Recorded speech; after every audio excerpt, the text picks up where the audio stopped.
Hola, soy José María García Álvarez Coque. Continuamos con el curso Retos de la Agricultura y la Alimentación en el siglo XXI. La unidad 8, los acuerdos internacionales y la agricultura. Y hoy hablamos de la agricultura en la Agenda Doha para el Desarrollo.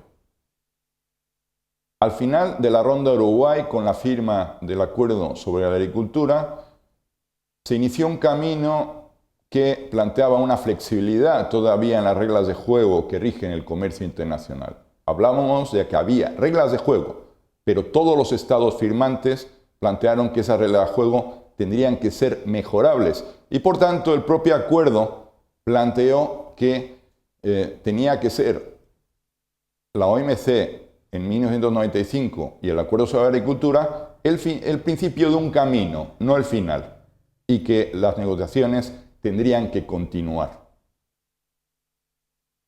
Para ello se lanzó en 2001 la ronda Doha para el Desarrollo, pensando también que estas negociaciones tendrían que tener un sesgo a favor del desarrollo. Ha sido una larga cronología de negociaciones que han pasado por un fracaso estrepitoso en Cancún, la emergencia de países en desarrollo como China, que se incorpora en 2001, grandes actores como la India, Brasil, que llegan a una especie de acuerdo marco o paquete en agosto de 2004 con unas propuestas de modalidades del presidente del Comité de Negociaciones Comerciales en 2008 y una fase actual de estancamiento. Por tanto, hasta ahora no ha habido ningún acuerdo y vean ustedes la dificultad de las negociaciones. Las negociaciones se hacen difíciles porque cada Estado miembro exige una cierta flexibilidad.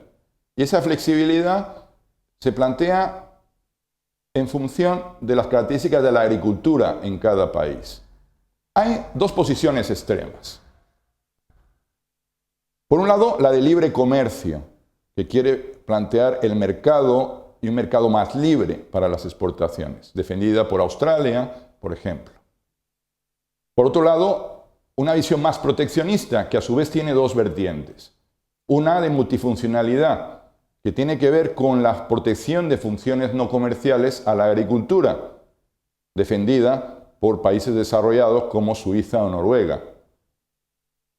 Y otra visión, también en cierta medida proteccionista, que es la de la soberanía alimentaria, que en algunos países es realmente radical y supondría la exclusión de la agricultura de los acuerdos de la OMC, sobre la base de que estos acuerdos favorecen a las grandes transnacionales y perjudican los intereses de las economías campesinas.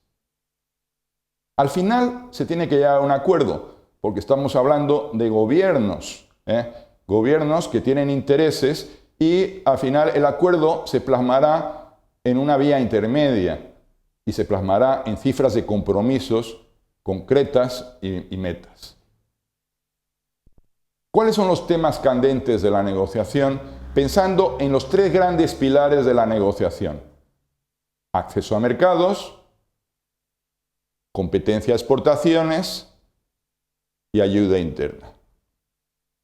Vamos simplemente a listar estos temas candentes que cada uno de ellos justificaría una lección. Por un lado, en acceso a mercados se habla de las crestas arancelarias, que son esos aranceles excesivamente elevados. Por ejemplo, la Unión Europea tiene unos cuantos productos con techos arancelarios superiores al 100% del valor de las importaciones. La administración de los contingentes, es decir, cómo se reparten, cómo se distribuyen las licencias de importación en estos casos y las condiciones especiales de protección.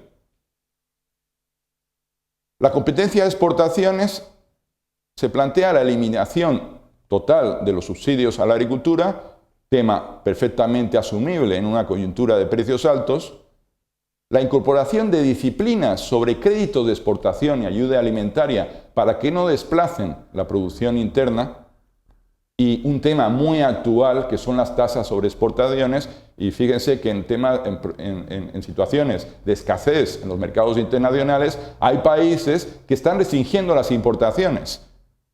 Esto también debería ser sujeto a ciertas disciplinas. Y finalmente, la ayuda interna, que llevaría a redefinir las cajas, la caja verde, la caja ámbar, la caja azul, es decir, las categorías de ayudas, y llevar a mayores compromisos de reducción. ¿Cuáles son las posiciones? Estados Unidos y la Unión Europea plantean reducciones de la ayuda interna, pero condicionan estas reducciones a la reducción arancelaria de otros Estados miembros, en particular de los países de renta media alta, grandes países emergentes. El acuerdo, tal como lo plantean, sigue el principio del single undertaking, y es que nada está acordado hasta que todo esté acordado, incorporando acuerdos sobre servicios, propiedad intelectual y otros ámbitos distintos de la agricultura.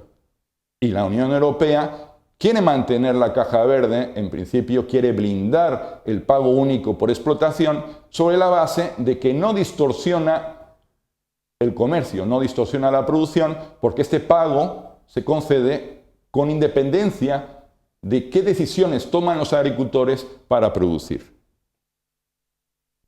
En cuanto a los países en desarrollo, no están nada satisfechos con los conceptos de trato especial y diferenciado que consideran insuficientes. Muchos países defienden la protección a productos especiales básicos para la seguridad alimentaria y los medios de subsistencia de las economías campesinas. Otros muchos países quieren ampliar el acceso a mercado para sus exportaciones en los países industrializados. Y también, en general, los países en desarrollo consideran que hay una competencia desleal por las ayudas internas que se conceden en los países desarrollados. Pero no piensen que en los países en desarrollo va a haber intereses comunes. Aquí vemos una tabla en la que vemos el número de países que tienen unas características distintas. Países de ingreso bajo, que son importadores netos, 48. Países de ingreso bajo, que son exportadores netos, 15. 35 países de ingreso medio bajo, importadores netos, 17 exportadores netos. Y 22 países de ingreso medio alto, importadores netos, 11 exportadores netos.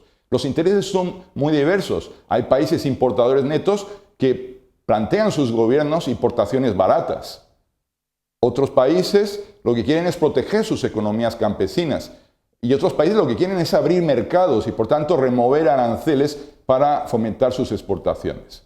Esto dificulta la posibilidad de un acuerdo. No solo es una discusión norte-sur, sino también norte-norte y sur-sur. Las políticas han ido afectando o han sido afectadas por las negociaciones. Así, por ejemplo, las negociaciones han marcado la agenda de reformas de la política agrícola común de la Unión Europea y el nacimiento de las ayudas llamadas desacopladas. En cambio, Estados Unidos ya ha asimilado que el acuerdo va a ser muy difícil de alcanzar y su Farm Bill incorpora una serie de políticas proteccionistas e incluso el abandono de esos pagos desacoplados. Además, se plantea un frente nuevo por la volatilidad de los mercados internacionales y se proponen mecanismos para gestionar los riesgos, para estabilizar precios. Y ese tema, como los seguros de ingresos, debe ser incorporado en la agenda de las negociaciones. Pues bien, para finalizar, vamos a sintetizar las principales conclusiones de este tema. En primer lugar, las negociaciones se iniciaron en 2001 con el programa de Doha.